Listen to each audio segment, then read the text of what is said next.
Le système mondialiste basé sur la fraude pour tenter de maintenir un contrôle global, les sionistes commettent bourde après l'autre. Ils ont gaffé lamentablement en ce qui concerne le 11 septembre en publiant une liste des pirates de l'air proclamés, dont la moitié s'est avérée être vivants.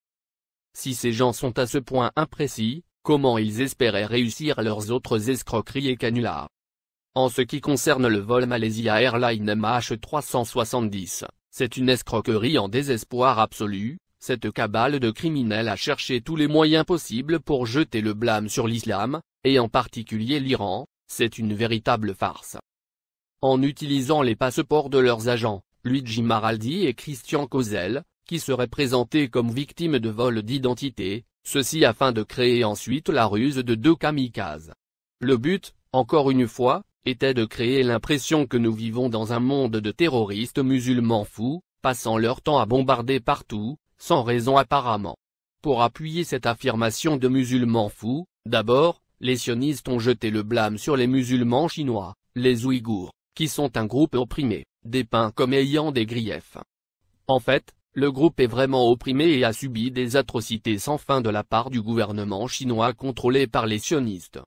Le terrorisme est suspecté, ce qui signifie, par conséquent, Al-Qaïda, les Ouïghours, ou un autre groupe musulman. Puis soudain, le blâme a été déplacé sur l'Iran, par la création d'une histoire de dissidents iraniens dans l'avion.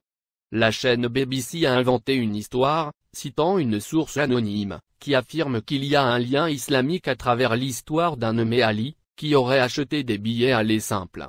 C'est ainsi que par magie, on nous sort les photos de deux Iraniens qui auraient embarqué à bord de l'avion disparu, pour Yanour Mohammad Merdad, à gauche, destination finale, Allemagne pour rencontrer sa mère. L'homme plus âgé, à droite, reste inconnu. En fait, aucun d'entre eux n'existe réellement. L'identité Merdad est un faux, et probablement que l'affirmation que sa mère l'attend en Allemagne n'est qu'un gros mensonge. D'ailleurs rien ne le prouve. Il n'y avait pas que des ressortissants iraniens dans l'avion, c'est pourquoi ils ont dû les inventer avec l'histoire des passeports volés. Personne ne s'est demandé de quelle façon ces hommes auraient transporté des bombes, sans être inquiétés par la sécurité, en particulier les types de bombes qui pourraient causer la désintégration complète d'un avion de ligne massif. Les jambes des deux personnes sont quasi identiques. C'est toute la magie de Photoshop. Notez la variation de couleur du menton, et la ligne de coupe. Le menton a probablement été étendu afin de créer une fausse identité.